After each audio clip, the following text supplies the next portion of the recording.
Oi, boa noite. Como vai? Vai bem? Está no ar pela TV Pantanal, canal 22, emissora do Grupo Gazeta de Comunicação, programa Opinião, rapaz. Começando mais uma semana de trabalhos, evidentemente, no programa Opinião, não é? Então, a gente abre a semana de entrevistas. Você sabe, todo dia tem uma entrevista interessante. A de hoje, por exemplo, é muito interessante porque está aqui um dos atuantes deputados estaduais aqui, que nós temos em Mato Grosso, o Gilberto Catani. E está aí, ó, vai aparecer. Cadê o Boca? Se o Boca colocar, o Boca não está me ouvindo. Não é o Boca, não, é o meu caríssimo. Olha só, não que eu falei, vai aparecer o Catani, ele não apareceu. Aí apareceu na aberta, aí isto. Tá vendo? Aqui quando a gente combina, isso porque a gente passou a tarde inteira ensaiando isso aqui, aí não deu certo. Mas tudo bem, uma hora dá certo. Catani está aqui com o seu chapelão, né? Eu falei para ele não vir com chapéu, mas ele falou não tem jeito, que aqui é meu... Aí ele está aqui com... Mentira, não falei isso não. Mas falando sério, o Gilberto Catani tem uma série de atividades parlamentares, a performance parlamentar dele propriamente, a gente vai estar esmiuçando, fazendo uma síntese aqui. Na verdade, isso aqui é uma espécie de espaço para prestação de contas, né? Falar daquilo que está fazendo lá no âmbito do nosso parlamento estadual. Beleza? Professor Lorenberg Alves, fim de semana passou, não adianta, quem beijou, beijou, quem não beijou. Estamos aqui a posto para mais um dia bom, mais um dia de trabalho, evidentemente, mais uma noite de trabalho, bom tê-lo aqui, estar na sua companhia, muito bom, né? E para mais um aprendizado, que o Lorenberg é um professor e eu tenho aula de graça com ele. Às vezes eu não concordo com ele, mas às vezes também, isso é normal também, né? Porque se a gente concordar em tudo, vai ficar mais satisfação, muito bom começar mais uma semana contigo aqui, boa noite. Boa noite, Paulo Coelho, e um grande abraço, mas um grande abraço mesmo a todos os nossos telespectadores, a razão maior do nosso programa. Amigo telespectador, nós estamos quase 4 anos no ar. Em nenhum momento eu me decepcionei aqui, porque eu sempre aprendo, e aprendo muito com o Paulo Coelho, que é um grande jornalista. Eu já disse isso por muitas e muitas vezes. Eu aprendo muito com meu amigo Paulo Coelho. Nós nunca brigamos, né, Lorenberg? Não, vamos não vamos brigar. Vamos uma briga aí, Santos, sei que você não importa com futebol, né? É santista, mas não se o Santos perde de 7-1, ganha, ele tá nem aí, né? Política, ele vive disso, né? Análise de tabuleiros políticos. Também não vai adiantar que ele também é vacinado. Religião também não é o... Você tem que achar eu não vou achar ponto nenhum, porque é muito bom estar nessa saúde da amizade que nós temos aqui, meu caríssimo professor Lorenberg, que é imortal da Academia Mato Grossense de Letras, não é? Que já escreveu 20 livros, dentre eles 10 romances. 10 romances e 10 sobre política. Sobre política, né? Vem aí o 21º que tá na forma? Está no forno? Tem um preparado aí, não? Já tem uns 3 que eu estou escrevendo. Isso aí, Lorenberg Alves, esse companheiraço nosso aqui. O Catani está aqui. O deputado Catani, satisfação em recebê-lo mais uma vez aqui. Obrigado por ter aceito o nosso convite. Eu fico muito contente e lisonjeado quando a gente convida aí um bate-pronto assim, já aceita o convite para estar conosco aqui. Obrigado de verdade por aceitar o nosso convite. Deputado, o senhor é liberal, o senhor que é do nosso PL e também é bolsonarista, assumido, não é? É conservador, é de direita e tudo mais. Dentre as suas pautas, inclusive o senhor teve aí num passado não muito distante, lá na Assembleia, empunhando uma espécie de... eu ia falar audiência pública, foi um debate que o senhor propôs para tratar da questão do armamento, né? Sim. O decreto de armas número 11.615, que é desse ano, de 21 de julho. Como é que está essa discussão lá? E o senhor acha que, dada a situação que nós estamos, situação política, não é? Onde criou-se um coro muito forte anti-armamento, há ambiente político lá no parlamento, aqui na Assembleia, para ter êxito nesse projeto do senhor? Boa noite, bom tê-lo aqui, obrigado. Boa noite, obrigado Paulo pela oportunidade. Professor, boa noite. A você que nos acompanha aí, que Deus abençoe a sua noite, como já abençoou o seu dia, tenho certeza disso. Paulo, na verdade nós criamos a Frente Parlamentar da Defesa Pessoal, que nada mais é do que dar ao cidadão o direito dele ter a sua própria defesa, ou seja, isso é um direito constitucional e o cidadão tem, o parlamentar tem o dever de garantir esse direito ao cidadão. Nessa discussão dentro da Frente Parlamentar da Defesa Pessoal, nós fizemos sim a discussão desse decreto, que é um decreto que realmente veio para cumprir uma promessa de campanha do PT, que faz com que esse setor armamentista seja destruído, né?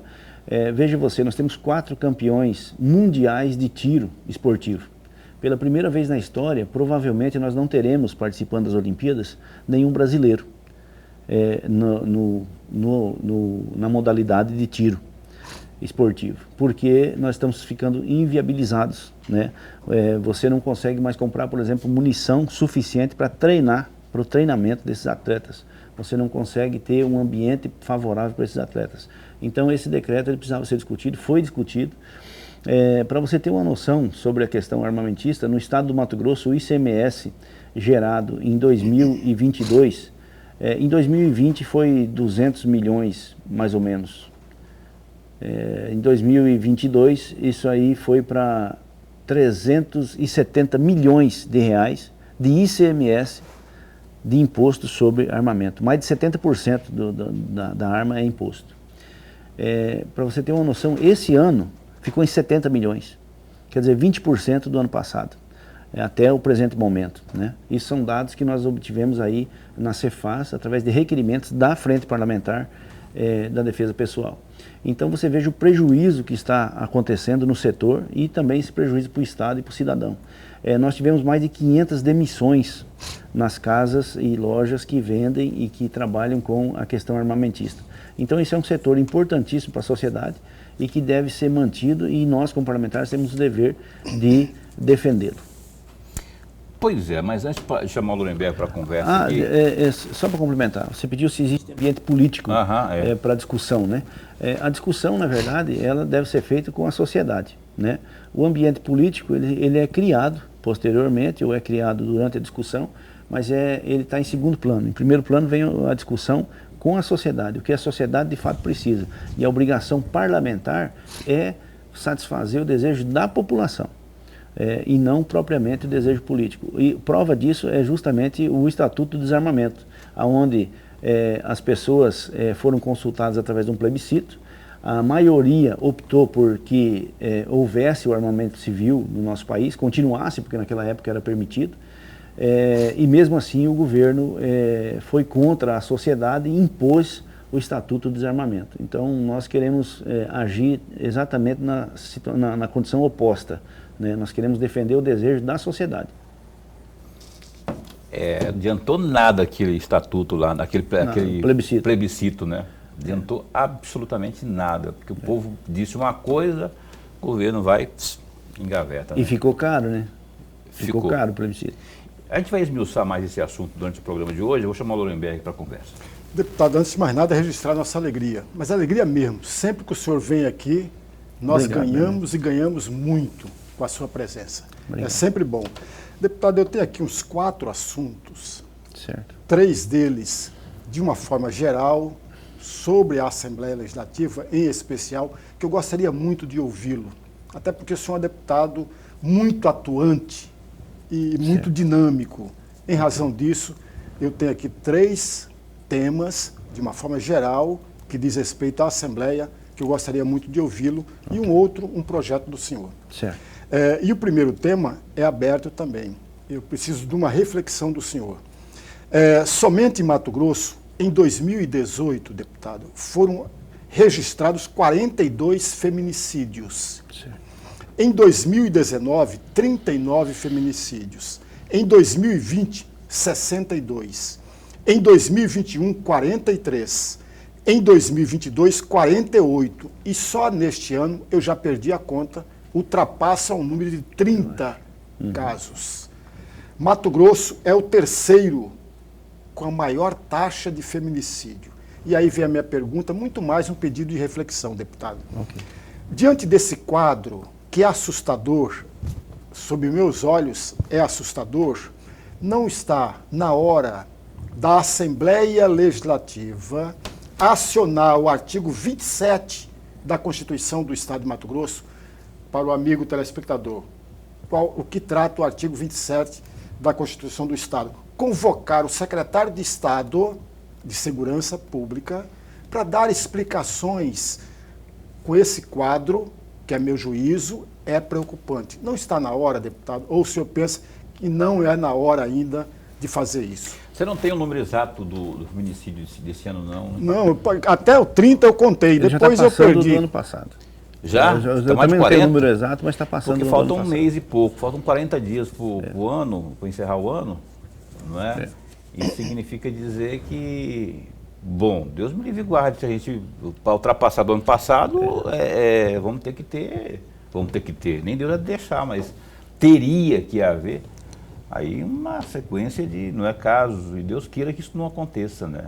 Mesmo que não aconteça, dezenas de mulheres, por fato de serem mulheres, perderam a vida, tiveram a vida ceifada aí nesse cenário aí que aponta o estado de Mato Grosso como um dos, se não for hoje, não é? Não sei como é que está hoje, mas certamente um dos principais estados, está no ranking ali dos que mais registram casos de feminicídio. Mas, pois não, a resposta...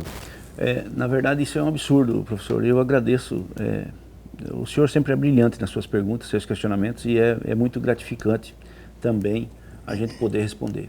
É um absurdo sem tamanho o que acontece com as nossas mulheres, e precisam ser protegidas a todo custo. E a Assembleia Legislativa tem sim um papel importante nessa questão. Agora, convocar o secretário para ele explicar isso, eu acredito que é uma ação que pode até ser produtiva, eu tenho que entender ainda como, né? Porque ele vai vir e vai dar as explicações, como qualquer outro secretário vem e dá as explicações. Olha, aconteceu por causa disso, aconteceu isso, o Estado fez isso, fez aquilo, mas continua tudo como está. O que nós temos que ter, professor, são ações efetivas dentro da Assembleia Legislativa. E ela passa justamente por criação de leis que possam, de fato, dar à mulher a sua proteção. Ou seja, nós criamos na Assembleia Legislativa um projeto de lei que as mulheres que têm medida protetiva, ela possa ter a efetiva necessidade da posse de arma reconhecida. Uma vez que você reconhece a efetiva necessidade, a mulher, a pessoa, ela pode buscar a sua posse e o seu porte de arma. Veja o senhor, mais de 90% dos casos, eu estou só chutando, mas eu tenho certeza que passa bem longe disso, deve chegar quase à totalidade, os casos são todos feitos de pessoas próximas, quase sempre por seu companheiro, seu esposo, seu namorado, qualquer coisa nesse sentido, que tem acesso a ela, tem acesso à família, sabe onde ela mora, tem acesso à vida dela já.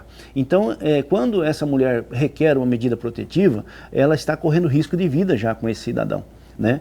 Mas esse cidadão tem acesso à casa dela, sabe onde ela mora, sabe os horários que ela trabalha, o que ela estuda e assim por diante. E então ele consegue chegar na casa dela. E em questão de um assassinato dessa natureza, eu digo para o senhor que ele acontece em questão de segundos.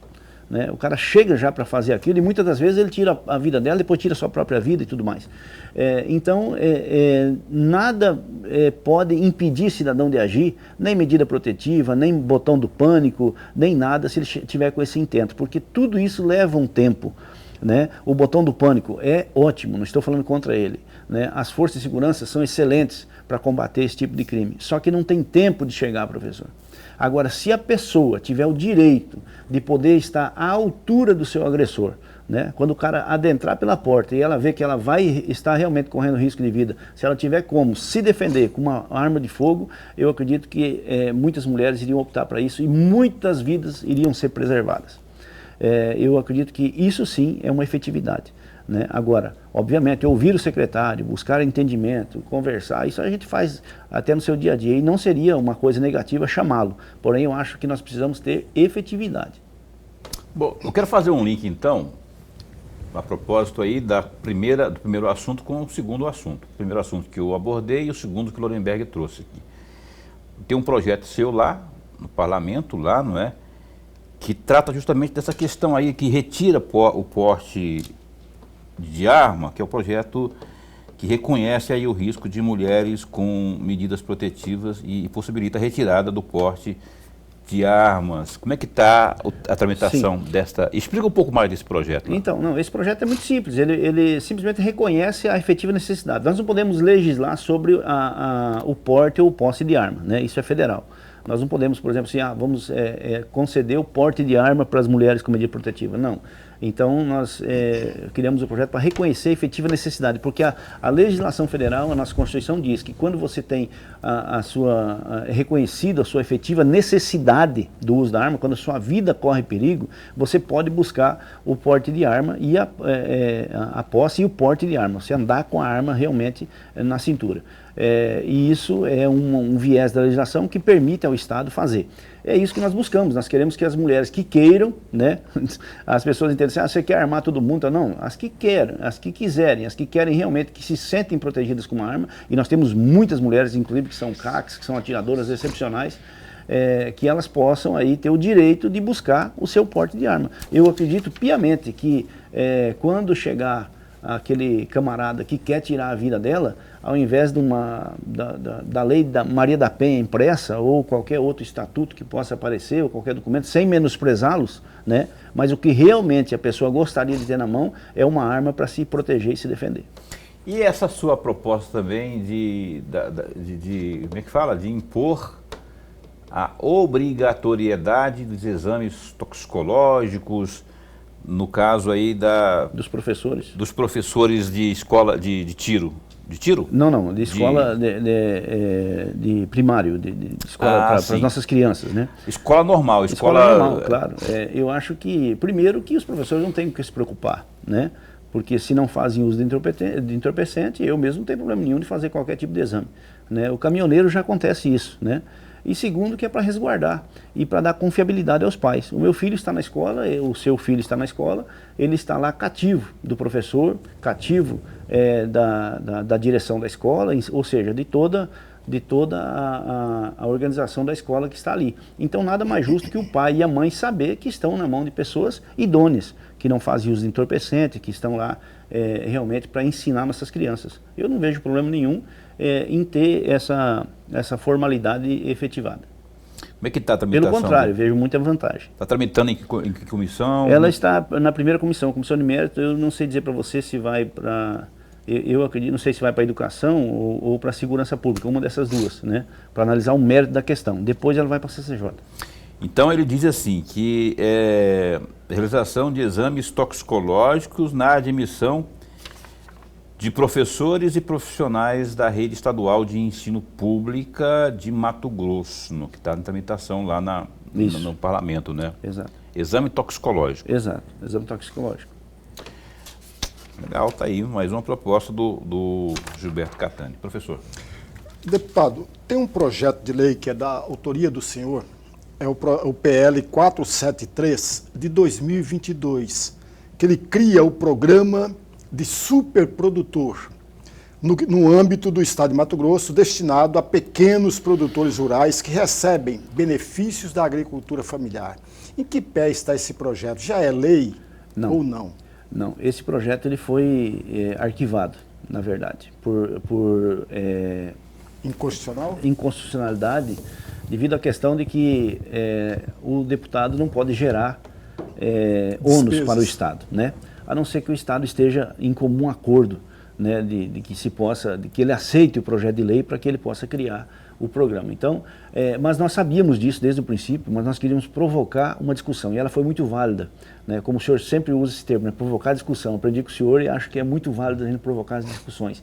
Esse projeto foi arquivado, ele não passou por causa da inconstitucionalidade, porém ele despertou uma conversa nossa com o governo, né? E aí, junto com o vice-governador que se empenhou nesse assunto, Otaviano Pivetta, e nós buscamos ali um entendimento com a CEAF, com o INDEA, com a Empaer e todas as entidades que envolvem o pequeno produtor, e nós chegamos a um consenso para que se criasse basicamente o mesmo projeto, porém vindo então como mensagem do governo e com um pouco mais de robustez, né? Esse projeto ele foi aprovado em primeira na semana passada, né, mas com outro nome, né, que é um projeto que cria um fundo para o pequeno produtor. Mas qual que é a ideia, o cerne do projeto? Eu sou um pequeno produtor e falo com propriedade. Os pequenos produtores têm uma organização muito própria, que são as associações, né, dos pequenos produtores. Por exemplo, tem um assentamento, tem a associação do assentamento, né, tem uma comunidade rural, tem a associação da comunidade rural. E essas associações elas podem receber recurso público. E é muito comum você mandar para as associações, por exemplo, tratores, né? A gente chama de patrulha agrícola. Você manda um trator, uma grade e tal, com emendas parlamentares. O que acontece com esse trator e esses equipamentos? O primeiro pneu que furar, ninguém furou. Entendeu? Ninguém furou aquele pneu, o trator não se conserta sozinho, só vai ser consertado quando o outro precisar do trator, aí ele já acha ruim que ele teve que pagar aquele conserto do pneu, enfim. Resumindo, todo esse dinheiro que foi investido nesse patrimônio, ele com menos de um ano, provavelmente o trator vai estar já semi-destruído. É isso que a gente tem visto na maioria dos casos. A ideia é financiar o produtor rural e inclusive subsidiar o produtor rural para que ele possa, de fato, receber ele o trator. Por quê? Ele vai poder fazer trabalho para ele, mas também vai poder fazer para o seu vizinho, e se você for lá daqui 15 anos, aquele trator vai estar lá lavadinho e guardado no barracão e servindo a sociedade, né? Servindo a ele e aos que o rodeiam, né? Porque também se cobra a hora até da própria associação quando tem o trator, né? Só para explanar um pouco melhor o que eu estou dizendo, quando eu cheguei na Assembleia, o governo tinha gastado 10 milhões de reais comprando tratores. Me parece que ele comprou a 100 mil reais cada trator, né? Ele comprou 100 tratores e deu esse montante aí. Se ele tivesse subsidiado o produtor rural em 50%, e seria um retorno depois para ele dos 50%, e o produtor pagasse a outra metade, ele poderia colocar o dobro de financiamento, ou seja, 20 milhões. Com isso você teria como comprar 400 tratores, 200 na forma do subsídio dos 50% e os outros 50% o produtor pagaria e estaria na mão do produtor. E as associações que quiserem se adequar ao programa também viriam para dentro desse programa. Também poderia a associação, ninguém está dizendo que a associação não pode ter, né? Mas que todos ficariam com seu patrimônio. E aí, sendo um patrimônio, professor, é que nem quando nós aprendemos com o papai e a mamãe, né? Você tem que aprender a dar valor. Como é que você aprende a dar valor? Se você tiver um custo para você, porque aquilo que não tem custo, você não dá valor, né? E o produtor rural estaria abastecido com os equipamentos necessários. Agora, com essa proposta vindo do governo, que é o mesmo projeto que eu tinha, um pouquinho melhorado até, o produtor vai poder, então, receber o seu equipamento e ele pode escolher, pode ser um trator, uma siladeira, depende qual a sua atividade lá, ele pode optar por comprar o seu equipamento ele próprio.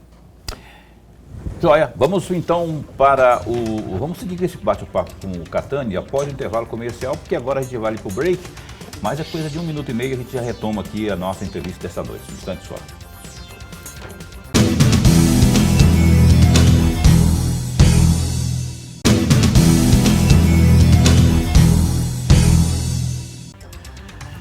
Pois bem, estamos de volta aqui com o programa Opinião, hoje entrevistando aqui o Gilberto Catani, deputado estadual.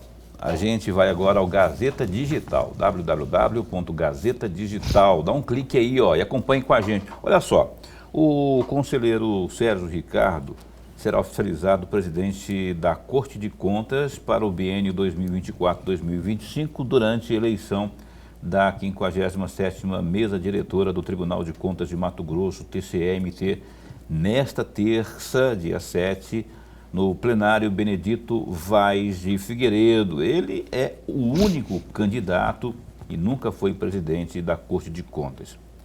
De acordo com a assessoria do Tribunal de Contas do Estado, também serão oficializados vice-presidente e corregedor-geral do TCE-MT, respectivamente os conselheiros Guilherme Maluf e José Carlos Novelli.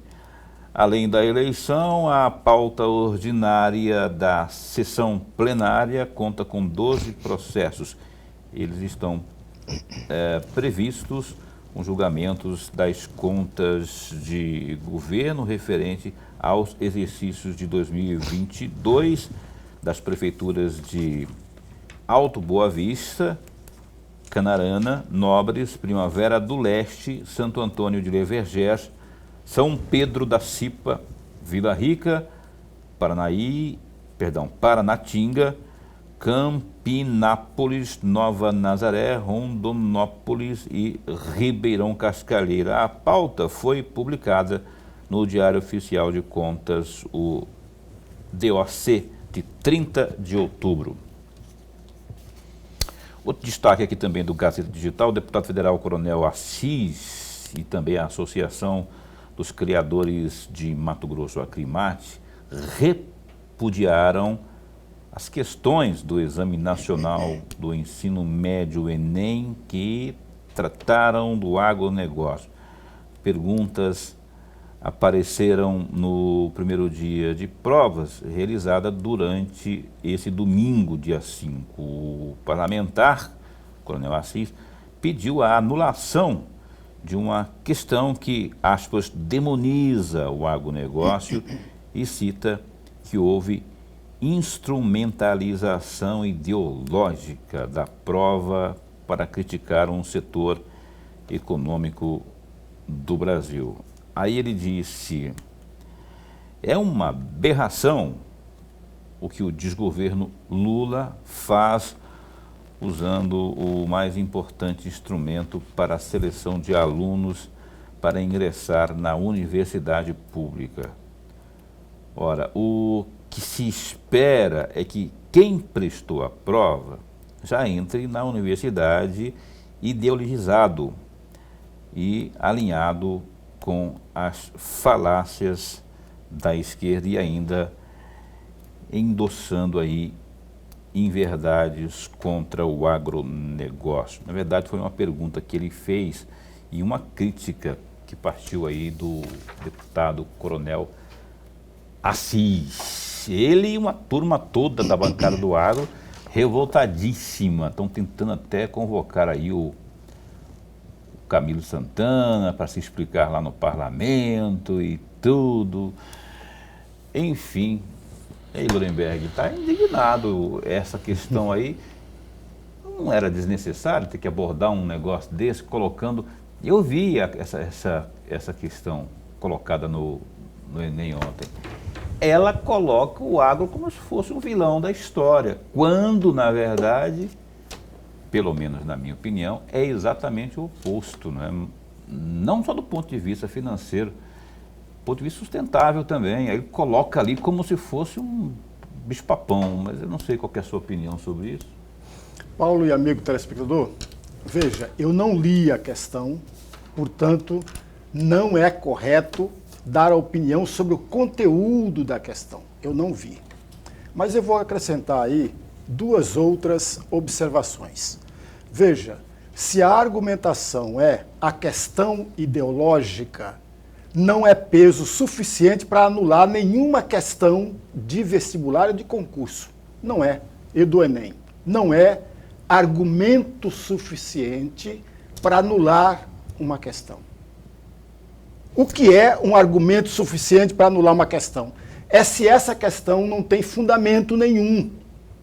Se está equivocada, se está errada. Se não for isso, não anula nenhuma questão. Uma terceira observação. Pode até convocar o ministro da Educação para dar explicações. Mas quem elabora as perguntas é uma equipe. E essa equipe tem que ser independente. Tem que ter autonomia. O contratante não tem a autonomia para determinar se uma pergunta A, B ou C ou D devam ou não fazer parte daquela lista de questionamento. Eu falo isso com toda a tranquilidade do mundo, porque eu já pertenci a grupo de bancas para elaborar perguntas para concurso público. Eu sei como funciona e que deveria funcionar dessa forma. Portanto, amigos, eu não li a questão, eu não posso mensurar, eu não posso avaliar se aquela questão ou as questões colocadas estão corretas ou não. Mas do ponto de vista ideológico, não tem sentido anular, até porque toda manifestação ela é política. Portanto, toda manifestação é ideológica, toda ela, independentemente de um lado ou do outro, mas é ideológica, ainda que a pessoa não saiba que o é. Simples. Mas ela não pode doutrinar, não é? Ela pode ser ideológica do ponto de vista de contexto, mas ela não pode dizer que um lado é ruim, ou ela não pode pregar uma mentira, por exemplo. Mas aí a mentira pode ser anulada. Veja, Paulo, questão ideológica é uma coisa, a mentira é outra muito diferente. A mentira leva à anulação da questão, porque a questão tem que basear em fatos.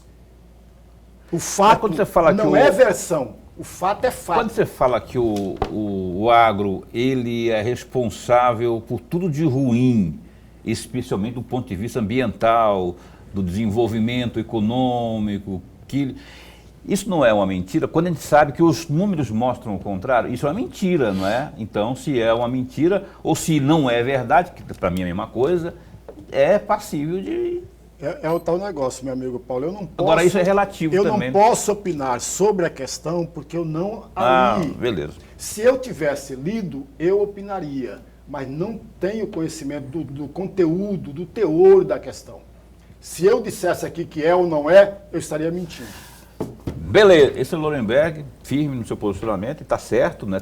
Eu li essa questão, fiquei indignado. Tem um texto que eu separei aqui. Tem um trechozinho, não vou ler toda ela, né? Que diz assim, ó, quer ver? Onde que eu separei aqui, meu pai? Aqui, ó. De um lado, o capital impõe os conhecimentos biotecnológicos como um mecanismo de universalização de práticas agrícolas e de novas tecnologias. E, de outro, o modelo capitalista subordina homens e mulheres à lógica do mercado. Isso é um trecho só da questão. Que é, daí, isso aqui é a parte menos assim, né? Mas é um trecho que já dá direcionamento. O cara que fica com aquilo na cabeça e vê essa como resposta certa, ele entra na faculdade, já entra propenso a ser um Paulo Freirista, né? Mas eu quero, aliás, tem aqui um assentado, que está assentado conosco aqui nessa noite, que vive do agro também, não é? Que acompanha o agro de perto e tem opinião formada a respeito, inclusive, de situações como essa. Ontem eu levei minha filha lá para fazer o Enem, ela acabou chegando atrasada. Atrasada não, chegou no horário de Cuiabá, mas no horário de Brasília, acabou perdendo, rapaz. Fiquei indignado, mas regras são regras, né? Mas depois eu vi essa notícia aqui com e a indignação do Assis. O Assis está certo? A bancada está certa? Qual que é a sua avaliação? A bancada está certa, o Assis está corretíssimo. É uma questão totalmente ideológica, sim, colocada de uma maneira onde o aluno que vai responder, ele tem que responder para passar, né? E nós estamos vivendo uma realidade onde você tem que ter duas versões na sua vida. A primeira é para você passar na faculdade e depois para saber a verdade, né? Você tem que estudar duas vezes. Quando você fala sobre o agronegócio que joga uma chuva de veneno, é uma mentira. Então, e isso está explícito na questão, né? Que o agro joga uma chuva de veneno sobre a terra, sobre o meio ambiente. No meio ambiente. Isso é uma mentira, uma falácia. Isso é realmente uma coisa totalmente errada e ideológica. E quando você faz isso, você está sim iludindo as pessoas, mostrando a elas um lado da história e demonizando um setor. Porém, apesar deles estarem certos, do Assis ter os meus parabéns, né, estar corretíssimo na sua questão e todos os demais aí, pouco se pode fazer, porque isso já era uma campanha do PT para a eleição.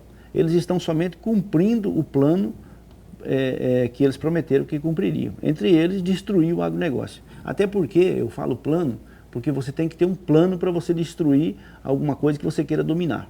Vocês não pensem que são idiotas porque estão matando a galinha dos ovos de ouro, que é o agronegócio. Não.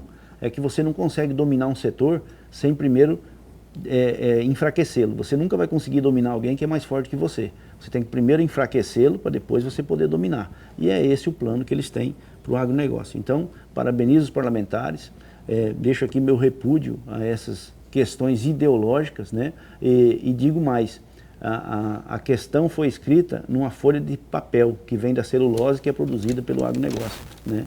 O lápis, o grafite e tudo mais. Então, depende do agronegócio para tudo, mas dependem do agronegócio e tudo, mas querem subjugá-lo, né? Coisa que não vão conseguir. Isso aí. É a vida, né? É a vida. Cada governo impõe a sua forma de agir. Aliás, eu estava vendo aqui a camisa do... Eu estava vendo aqui a camisa do glorioso Catani. Verás que um filho teu não foge à luta, né? E aí, inevitavelmente, né, já que eu citei Paulo Freire aqui, eu vi ontem uma cantora de funk cantando o hino nacional, tentando cantar o hino nacional no evento da Fórmula 1 lá que aconteceu no Brasil, né, Grande Prêmio do Brasil. Ela errou, na verdade ela esqueceu, né?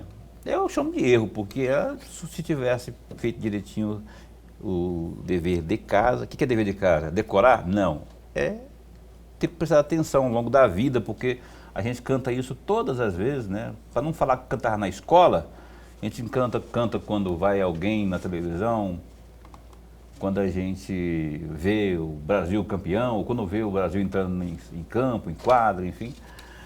Errou, né? Errar é humano? Todo mundo erra, mas fica aquela coisa, né? Aquela coisa de não se preparar e tudo. Aí vem a questão política pelas bandeiras que a referida cantora defende, né? Que, enfim, só para fazer um adendo aí nessa questão, já que eu vi aqui essa camisa do... Dá um take aqui Rômulo, abre ali na camisa do Catani ali, aí ó. E não é a primeira que erra, né? O atual ministro da Economia, no passado, ele quis fazer uma graça com essa frase e falou: verás que um professor não foge à luta, e depois emendou com outro erro, coisa que não tem nada a ver com o hino nacional. Mas também deixa o rapaz errar, todo mundo erra, É normal. Professor Lorenberg, por favor. Deputado, de novo eu vou pedir uma reflexão do senhor. Sim. Veja, é uma matéria do jornal A Gazeta, no dia 25 de abril deste ano. Eu vou citar só um trecho desta matéria. Entre aspas, troca de mensagem interceptadas pela Decor entre empresários na Operação Espelho, que apura um suposto cartel para fraudar contratos da saúde do Estado, aponta uma mulher da SES orientava o grupo para vencer as licitações. Durante as duas fases da operação, deflagrada pela Decor, a Secretaria de Estado de Saúde e nenhum de seus servidores foram alvos de busca e apreensão. Fecham aspas. E aí eu tenho duas perguntas, vou fazer as duas juntas, deputado, porque o meu maior objetivo aqui é pedir uma reflexão do senhor. Certo. A primeira questão: o senhor assinou ou não assinou o requerimento que solicitava ou que pede uma CPI para investigar essa situação? Essa é a primeira questão. A segunda questão: até hoje, o requerimento ainda não alcançou as 8 assinaturas necessárias. Diante disso, na opinião do senhor, o senhor não acha que a Assembleia Legislativa está exatamente cometendo um grande erro por não instalar a CPI? É uma pergunta, não é uma afirmação. Por não instalar a CPI, e a não instalação da CPI, ela não está fiscalizando uma situação. Que é um dever, um dos principais deveres do parlamentar, fiscalizar. Fiscalizar. Né? Se o senhor assinou ou não assinou, por que assinou ou por que não assinou? Não assinei, não vou assinar, por um motivo muito simples e muito óbvio que todo mato-grossense, e principalmente o cuiabano, sabe muito bem. Não passa de uma birra política entre governo e prefeitura. Essa CPI é basicamente um pedido do prefeito para tentar incriminar o governador, né? E todo cuiabano também sabe que no passado, antes da intervenção a intervenção que nasceu na Assembleia Legislativa, né, na cidade de Cuiabá, através do deputado Paulo Araújo, ele que pediu a intervenção, e essa sim eu assinei na hora, porque nós precisávamos realmente dar uma resposta para as pessoas que tinham remédio vencido, que não tinham atendimento nos postos de saúde, que estavam aí perecendo no município de Cuiabá, e muito, né, e agora recentemente foi jogado um monte de remédio no lixo, né, que estava vencido. E aí você entra numa questão totalmente de briga de dois camaradas que ao invés de olhar para a população ficam brigando entre si. Então nessa jogada o deputado Gilberto Catani jamais vai entrar. Nessa jogada de guerra política, de guerra de egos, de gestores, essa eu não entro. E não estou aqui falando de um lado ou de outro, né? Quando se fala sobre a reportagem em si, que o senhor acabou de ler, quando se fala da mulher da SES, eu acho isso um absurdo. Eu acho que a reportagem não deveria se portar dessa maneira. Você tem que dar nome aos bois. É a tal da mulher, é a fulana de tal, a senhora, né, que até hoje ninguém sabe quem que é essa senhora, né? E no decorrer das investigações, nas outras operações que foram feitas nessa investigação, agora, recentemente, foi levantado aí, foi feito busca e apreensão, foi realmente buscado, e os parlamentares estão atentos a isso sim. Tanto assim que o próprio secretário de Saúde veio por várias vezes na Assembleia Legislativa, no Colégio de Líderes, para nos explicar o que está acontecendo e quais as medidas a serem tomadas, né? E isso tem sido feito periodicamente na Assembleia Legislativa, que também está acompanhando na capital a intervenção que foi feita, repito, a pedido da Assembleia Legislativa. Muito bem.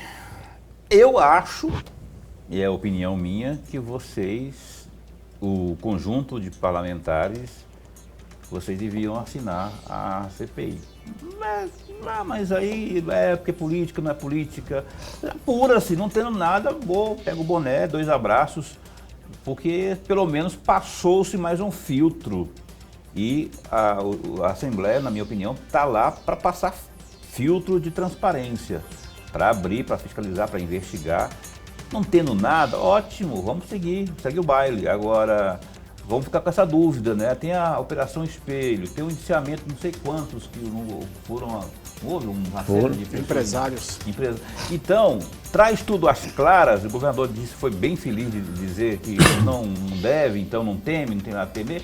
Ótimo, acabou a conversa fiada, ninguém vai inventar moda, porque se isso aqui é um copo, não é um liquidificador. Ao final, provará-se que é um copo. Então, acabou a discussão toda. É picuinha? Tem Manuel Pinheiro na história? Tem. Teria ao contrário também, porque tem tudo, política tem tudo, né? Agora, enfim, cada um, né? Eu acho que perdemos a oportunidade de dar essa resposta aí, porque tem gente que está com a pulga atrás da orelha ainda a respeito dessa questão. A resposta vai vir, Paulo. Vai, né? Vai, a resposta vai vir, pode ter certeza. Tomara que venha. Vem. Tomara que não venha nada cabuloso aí. Não. Nós estamos fartos de escândalos. Opinião, dá um tempinho só para o intervalo comercial e volta no instante só.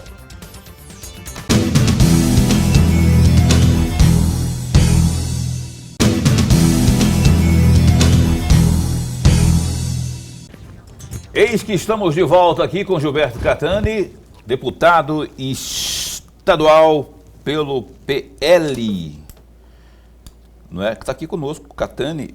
Falar em CPI, que foi o assunto que a gente abordou no final do bloco anterior, o Catani aqui preside a CPI das invasões, que foi uma propositura apresentada aí recentemente lá, não é?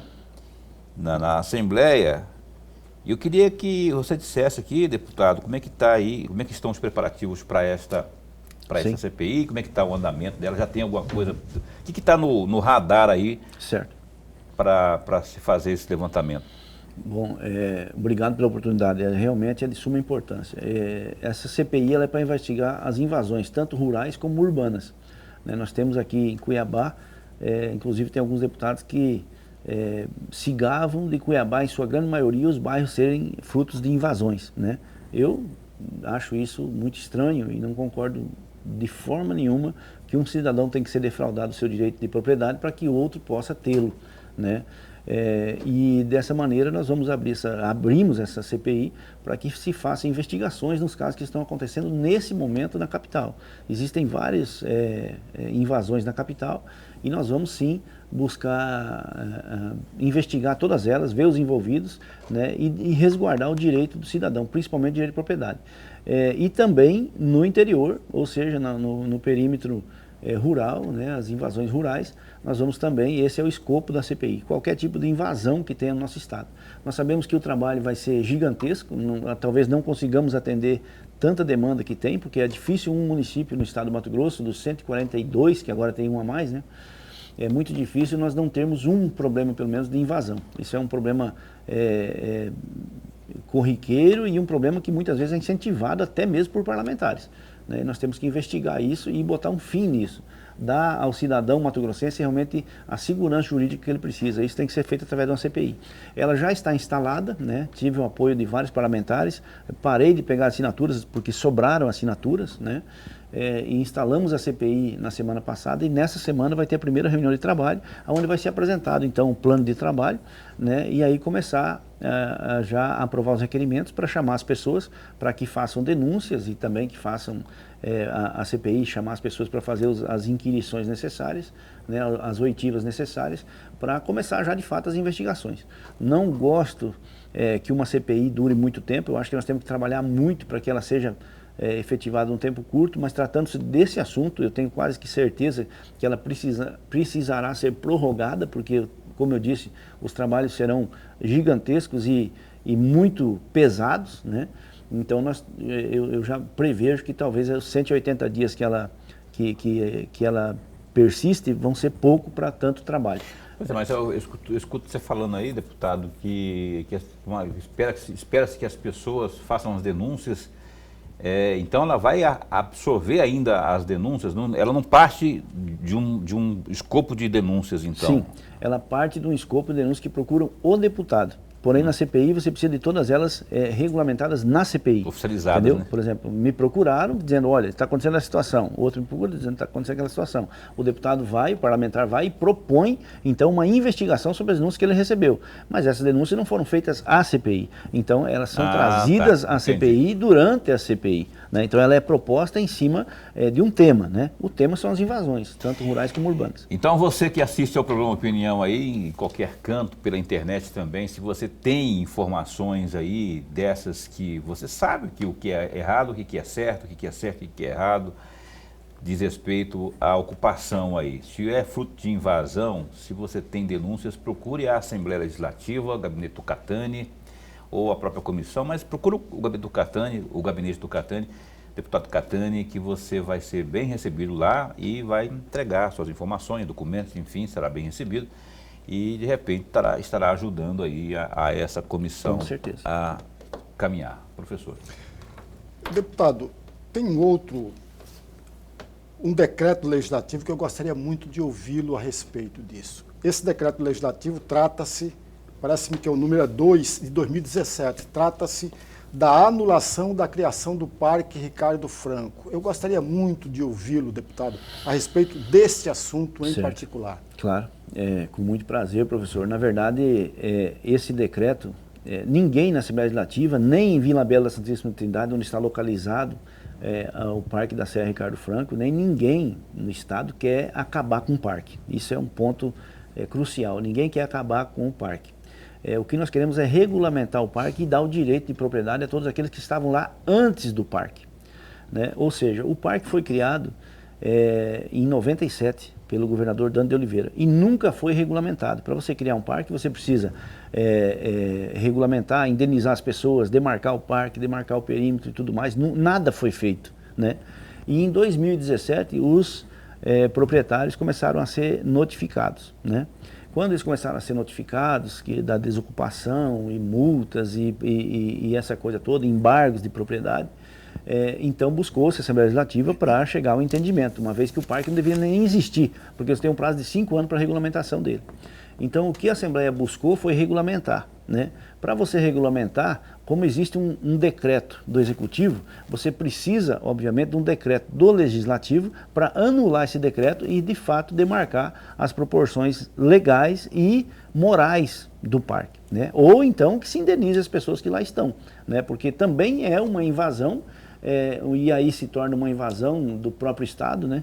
Fala-se muito em grilagem de terra, é o Estado grilando as terras dos proprietários que lá estavam legitimamente com direito de propriedade, com escritura das suas terras e trabalhando lá há mais de 40 anos antes de existir o Parque da Serra Ricardo Franco.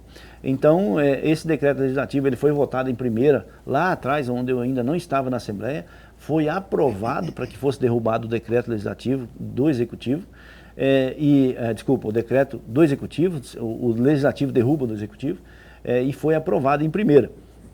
E ele está apto a ser votado em segunda desde maio deste ano, né? Ele já passou pelas comissões, tudo com aval, inclusive, das comissões, né, com parecer favorável. Então ele está apto desde maio desse ano a ser votado novamente em segunda e aí partir realmente para a redemarcação desse parque de uma forma legítima e legal que beneficie a todos, inclusive ao próprio município de Vila Bela, que deixaria praticamente de existir se o parque fosse de fato implementado da maneira como estava proposto. Esse decreto está lá pronto para votação, porém o deputado Botelho, muito inteligentemente, procurou as entidades, os órgãos, o Ministério Público, o SEMA e tudo mais, para chegar no entendimento.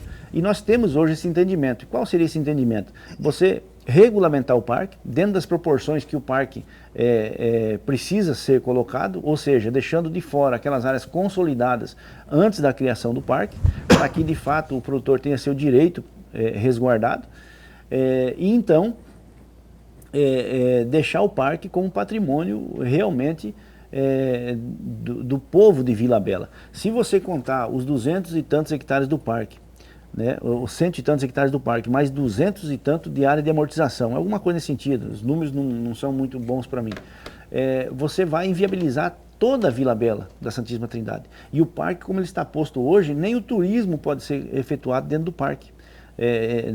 As pessoas falam muito do turismo, das belezas daquele parque, realmente ele é magnífico, mas não se pode nem fazer turismo da maneira como ele está hoje. Precisa ser feita a regulamentação dele.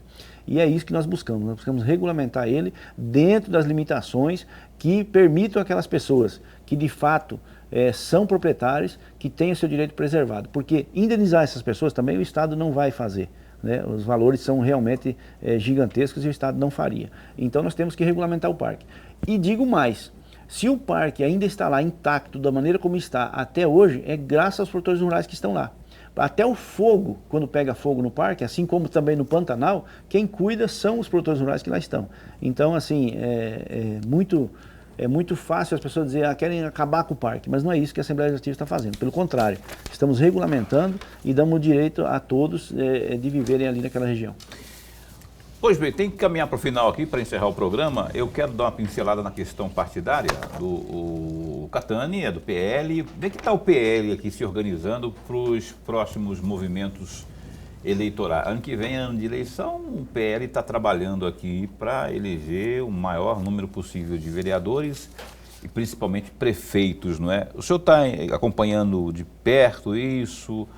Como é que está distribuída a força do partido pelo interior? Como é que está sendo trabalhado isso aí para o ano que vem?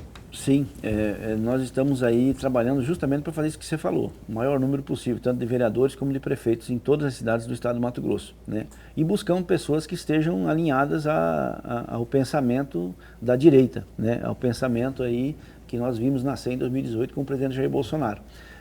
Queremos que as pessoas que defendem essas bandeiras estejam no partido e que façam parte da política nos seus municípios. Nós perdemos muito em 2020 quando não se preocupamos muito com as prefeituras. Quando eu falo isso, cabe aqui uma reflexão também sobre a nacional, sobre o próprio presidente Jair Bolsonaro, que se envolveu muito pouco com as prefeituras. E sentimos o peso disso em 2022, né, que não tínhamos base praticamente, e muitas das prefeituras que estavam ali dizendo serem bolsonaristas ou alguma coisa assim, só queriam as benesses que vinham do governo Bolsonaro. Carona. Carona, né?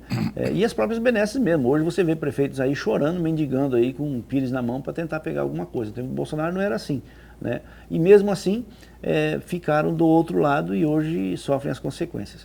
Mas nós queremos participar efetivamente, inclusive Bolsonaro também se propôs a pedir voto, a entrar de cabeça na campanha, principalmente nas capitais, né?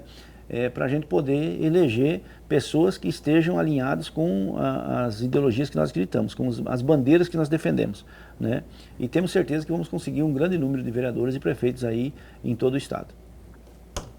Abílio terá páreo difícil aqui em Cuiabá, né? Eu creio que o Abílio sempre terá páreo difícil, até porque muitos se unem contra ele, assim como o Jair Bolsonaro. Jair Bolsonaro,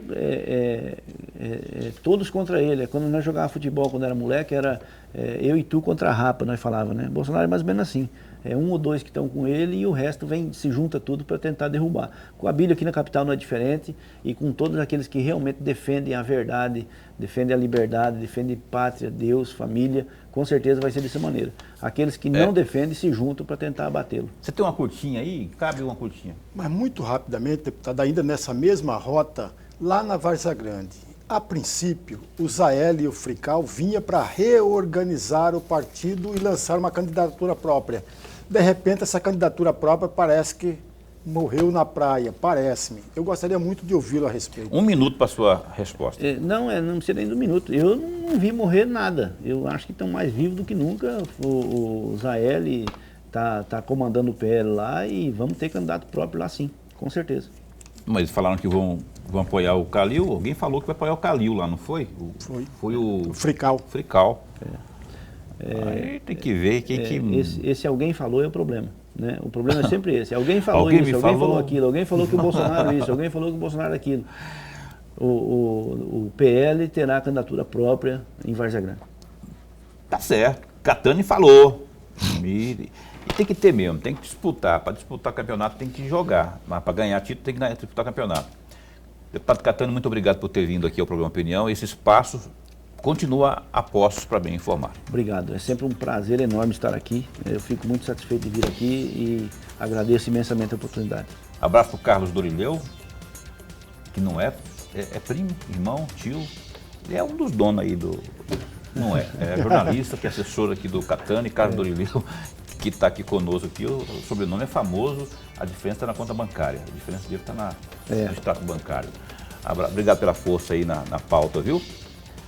Carlos Dorileu, grande jornalista, nosso amigo. Lorenberg, então, amanhã. Até amanhã. O Rodrigo Arruda Issá, vereador por Cuiabá, vai falar de muita coisa amanhã aqui, sobre Edna, Ele é vice-presidente também da Câmara Municipal de Cuiabá, às 7h30 da noite amanhã aqui.